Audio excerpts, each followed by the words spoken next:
My parents sold my gaming PC behind my back for sister's shopping spree. So, I moved out and never looked back. I'm 22 male and I've been passionate about gaming and building PCs for as long as I can remember. Over the years, I've saved every penny from part-time jobs, freelance gigs, and holiday gifts to build my dream gaming rig, a $4,000 beast of a computer. For me, it wasn't just about gaming.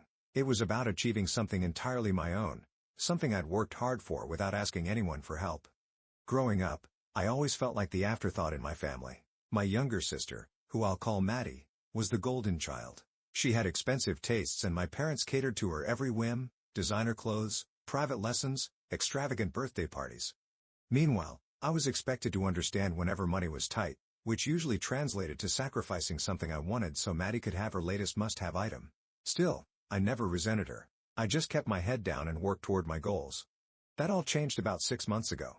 One Saturday, I came home after hanging out with friends and immediately noticed something was wrong. My gaming setup, which occupied a corner of my room, was gone. The desk was empty, no monitor, no tower, nothing. At first, I thought maybe my parents had moved it for some reason, but deep down, I had a sinking feeling that something wasn't right. I rushed downstairs to find my parents sitting in the living room, casually chatting like it was any other day. "Hey," I said, trying to keep my voice calm. "Where's my computer?" My mom glanced at me and shrugged. "We sold it." I blinked, thinking I must have misheard her. "What do you mean you sold it?" She set down her coffee and sighed, as if I were the one being unreasonable. "Your sister needed new clothes for an event, and we didn't have the money. That computer was just sitting there, so we figured it was the best solution." I stared at her, disbelief turning into anger. "Are you serious? That computer wasn't just sitting there. I spent years saving for it. You had no right." "Don't take that tone with me," she interrupted. "We're your parents, and we did what we thought was best for the family. Your sister's event is important, and you can always save up for another computer." "Another computer?" I repeated, my voice rising. "Do you have any idea how much time and effort went into building that one? And what about my work? I use that PC for freelance jobs. You didn't even ask me." My dad finally chimed in, his tone dismissive. "It's done, and there's no point in arguing about it. Your sister needed help, and we stepped up.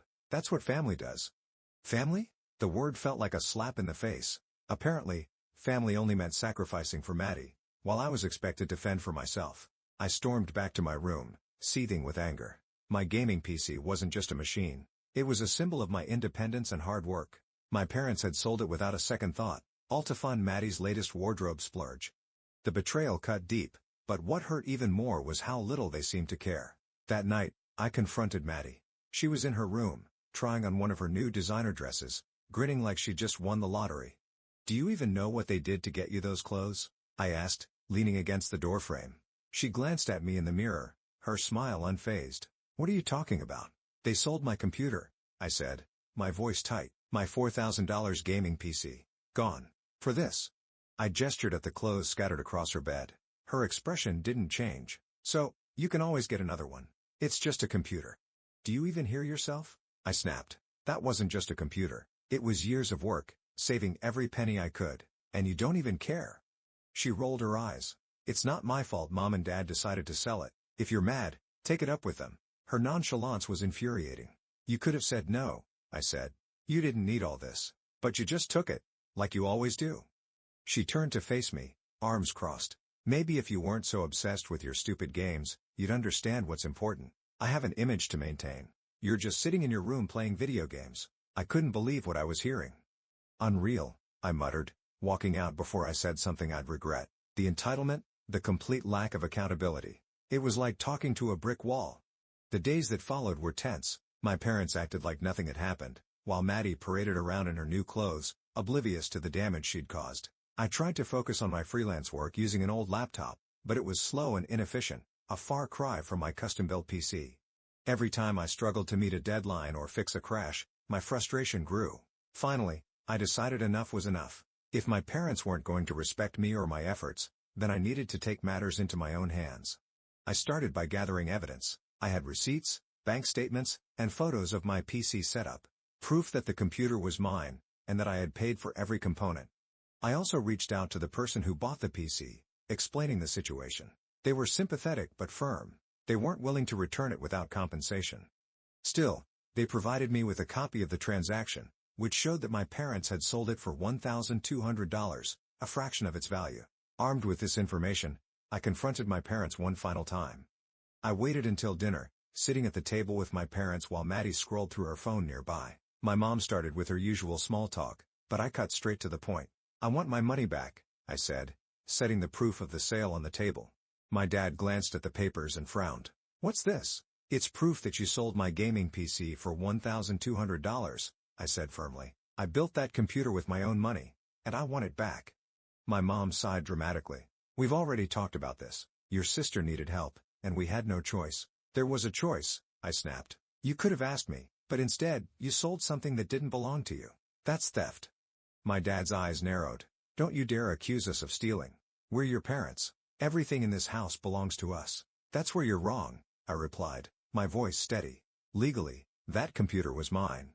I have receipts to prove it. You had no right to sell it, and if you don't give me my money back, I'll take legal action."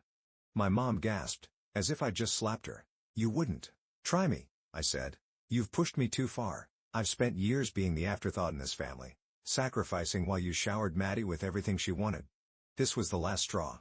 Maddie, who had been quietly listening, finally chimed in. "Wow, you're really going to sue your own parents? Over a computer? That's pathetic." "No," I said, glaring at her. "What's pathetic is taking advantage of someone else's hard work and acting like it's no big deal. You don't get to guilt me for standing up for myself." My dad stood up, his face red with anger. "Fine. We'll give you the money. But don't expect any help from us in the future." I laughed bitterly. "Help? You've never helped me. Everything I've achieved, I did on my own. I don't need anything from you." The next day, my parents handed me $1,200 in cash, the exact amount they'd sold the PC for. I took it without a word, but I wasn't done yet. They thought this would make everything go away, but I had other plans. With the money in hand, I reached out to the buyer again. They agreed to sell the PC back to me for the same price, understanding how much it meant to me. Once I had my rig back, I made one final decision. It was time to leave. I started looking for apartments that same week, pooling my savings to secure a small place near my shop. Within a month, I had moved out, cutting ties with my family for good. I left behind nothing but a note. "I've put up with your selfishness for too long. I'm done being taken for granted. Don't contact me unless you're ready to apologize." Moving out was the best decision I've ever made. My new apartment wasn't fancy, but it was mine. For the first time, I felt like I could breathe. There were no expectations, no manipulation, and no one treating me like a second-class citizen in my own family. I set up my gaming PC in a corner of the living room, and it felt like reclaiming a piece of myself that I'd lost. My parents tried to reach out a few weeks later, but their messages were more about guilt than genuine remorse. "You've really hurt your mother," one text read. "She just wanted to help your sister." Another said, "Family is about sacrifice. You need to learn that." I didn't respond. Sacrifice isn't a one-way street, and I was done bending over backward for people who didn't value me. Maddie didn't even bother reaching out. She probably thought I'd come crawling back eventually, but she underestimated just how serious I was about cutting ties. Over time, I found new ways to channel my frustration into productivity. I expanded my freelance work, built a better schedule for gaming, and even started streaming as a hobby. My audience grew, and I found a community of people who appreciated my skills and passion, something my family never did. One day, while scrolling through social media, I saw a post from Maddie bragging about a new designer purse. The caption read, "Thanks to my amazing parents for always supporting me." I rolled my eyes but kept scrolling. I didn't need to engage. The best revenge was living well, and I was doing just that.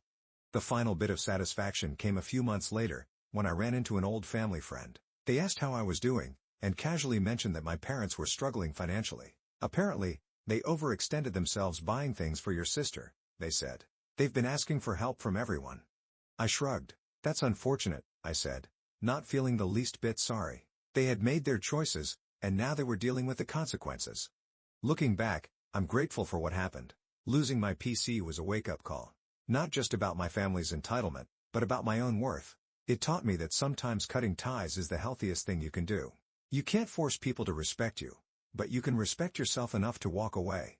To anyone dealing with entitled family members or feeling undervalued, take this as your sign. You deserve better. Stand up for yourself, even if it means leaving people behind.